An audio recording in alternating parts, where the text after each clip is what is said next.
Hey guys, this is our review over Chapter 7. This is dealing with a term that is one of our favorite terms to discuss. And again, I wish that I could be there with you all to discuss this and have a true discussion and debate over it. I took a little while to try to get the grasp of what this chapter was trying to get across. But again, the terminology here is very important. Chapter 7 is called the executive branch, the bureaucracy. Bureaucracy is basically defined as a large, complex organization made up of appointed officials. Usually, when we think of bureaucracies, we legitimately think of it as being complex and big and large and intrusive in our lives. And you're going to see that as the years have gone on, that's exactly what the American bureaucracy has become. Now, I should point out, and we'll cover this again later in the chapter, the word bureaucracy does not appear in our Constitution. Our forefathers did not intend for this to be such a powerful entity in our lives. It has morphed into that as the years have gone on. Let's see here. The federal bureaucracy is very different from what it was when it started in 1789. Two major areas of differences are the way that federal employees are hired and the size of the bureaucracy. So let's first talk about how our government officials actually get placed into these positions of authority. Okay, for a long time, we used something called the patronage system. And the patronage system basically was when you were elected president, you put your own people in charge, meaning that you'd get rid of everybody in government, all of the civil workers, and you would replace them in what we would call the spoils system. So to the victor goes the spoils. So the one who really took this to an extreme was Andrew Jackson. And Jackson was big at like, okay, well, if you're not on my side, you're against me. And so he basically kicked everybody out, and he instilled his own supporters, his own political supporters into positions of authority. And you would see this with every election. You would see this that every single time president would get elected, that they would like, okay, we're going to put my own people in charge.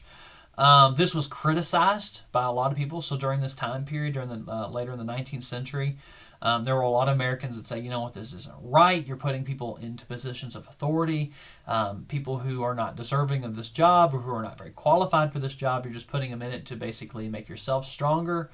So they were saying that it's not right. And so they were arguing during this time to switch from the patronage system to the merit system. And I'm pointing this out to you because Americans were already wanting this to happen. But there was a major event, world-changing event, American-changing event that basically sped all of this up. It probably would have happened anyway, eventually, but this definitely changed the mindset of Americans. They're like, you know what, that's not right.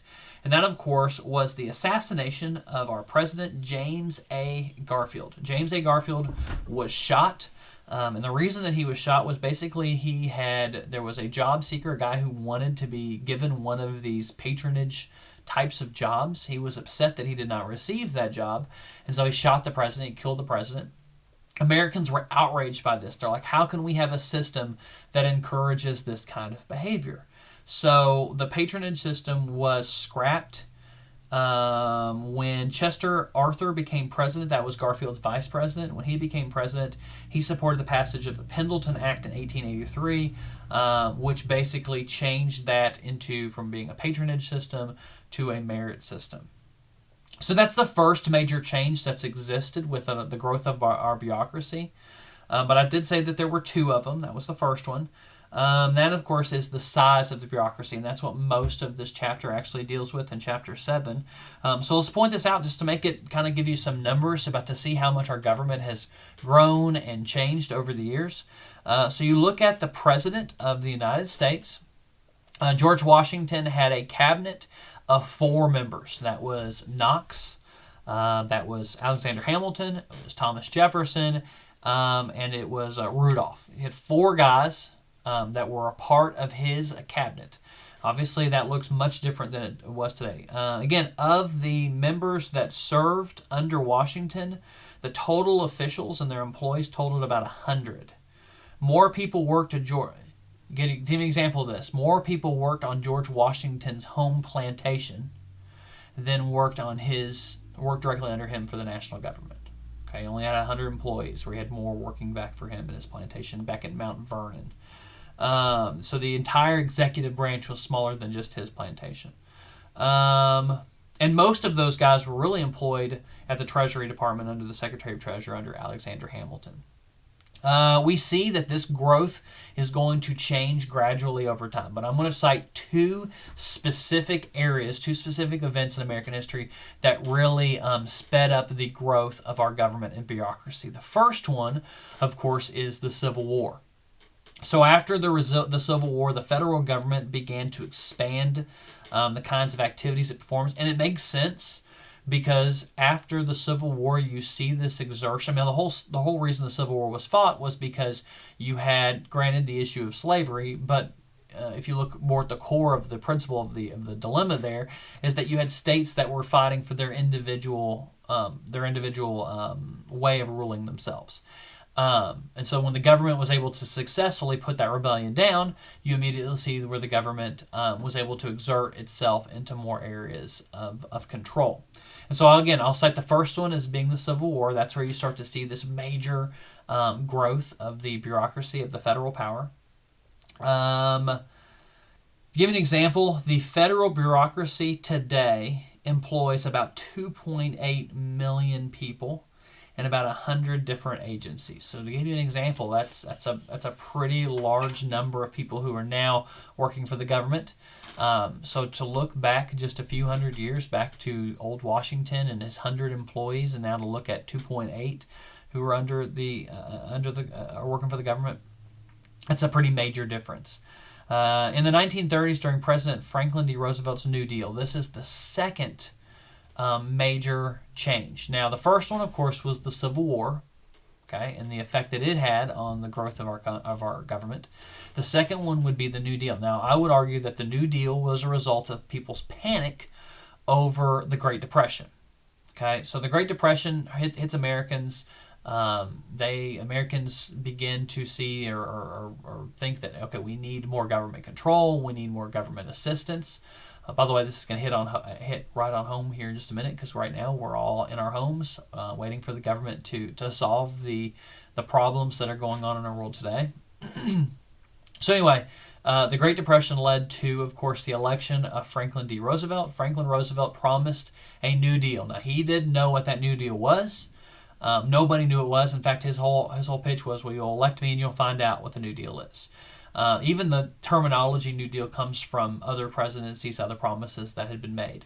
What became apparent after he was elected was that Roosevelt meant that he was going to expand the power of the government. Now, again, that's another history class, another assignment, but it's very easily, when you look at this from a historical perspective, it's easy to see how Roosevelt probably slowed down the growth after the Great Depression rather than helped it. But he did basically grow the government more during that time period than any other time period in American history. All right, let's see here. So let's talk about the executive departments for a minute. Congress created the 15 executive departments to help the president carry out his constitutional duty. There's a lot of people, including presidents, who struggle with this concept, this understanding. See, the presidents have this cabinet that serves them, that works for them, but that has to go through Congress. Okay, that has to be approved by Congress. There's 15 heads of the executive department that form the president's cabinet. These department heads are called secretaries, except for one, and you guys may know, that is the Attorney General. He's not called the secretary. They're appointed by the president with Senate confirmation. This is where presidents get really frustrated because they appoint them, the Senate approves them, but that does not mean that they don't have any accountability to the Senate. So, for instance, if the Senate wants to call them in to testify, they have every capacity to do that. They have that accountability to do that. Okay, that's been coming up, obviously, in the last few years as well. Now, there are some presidents that rely very heavily on their cabinet, okay, meaning that they really try to pay attention and listen to and to deal with policy based on the advice that they receive from these cabinets. And then there are some presidents who don't really care about what the cabinet says or what they do. Some examples of this: Lincoln famously one time took a vote. He was with his cabinet, and he asked all the members of the cabinet who were in support of what he was going to do, and who went against it. So basically, how many nays or ayes. And the story goes is that he took a vote, and then he counted them up, and he said, okay, that's 7 nays and 1 aye. So the ayes have it. Meaning that it doesn't really matter what your opinion is, I'm going to do what I think is best. You had people like Franklin Roosevelt, who had a small group of close advisors who were not members of the cabinet. These guys were mostly college professors that became known as Roosevelt's Brain Trust. And then you had people like Ronald Reagan. Ronald Reagan he had a close member of advisors who he would get advice from. So again, you got different levels. Some presidents rely heavily on their cabinet. Some presidents, not so much. They have advisors that they pay attention to. All right, I want to read through these really quickly so that way you can hear me say what they are. I'm not going to break down what each one of them does. You can look at them on your own. I think the quiz question just asks for you to name a few. So I'm going to name all of them, and then you can write down a couple of these. So first of all, over the State Department, you have the Secretary of the State. Over the Treasury Department, you have the Secretary of the Treasury. Of course, the Secretary of the Interior overlooks the Interior Department, which that deals with like park services and things like that. Let's see here. The Attorney General is over the Justice Department. There's the Secretary of Agriculture over the Agricultural Department. Secretary of Commerce is over the Commerce Department. That is they're the ones who deal with the census and weather services and patents and trademarks and travel and things like that. You've got the Secretary of Labor, who's over the Labor Department. You have the Secretary of Defense over the Defense Department. This is usually one of the higher positions. This is one of those that they always try to find. They try to find the perfect person for. They are in charge of the Joint Chiefs of Staff, National Security Agency, National Guard. They oversee the aspects of the military basically.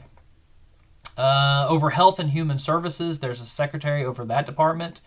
There's the Secretary of Housing and Urban Development. I think that's Ben Carson. I'll have to go back and look at that. I don't know why my brain jumped to Ben Carson on that one. But anyway, I could be wrong on that one. Secretary of Transportation oversees the Transportation Department, so our national highways and things like that. There is the Secretary of Energy. There is the Secretary of Education. Betsy DeVos, I think is her name. There is the Secretary of Veteran Affairs. And then the last one, which wasn't created until 2002, and you guys can probably guess what happened around 2001, that would lead to the creation of our 15th cabinet member. And that, of course, is the Secretary of Homeland Security.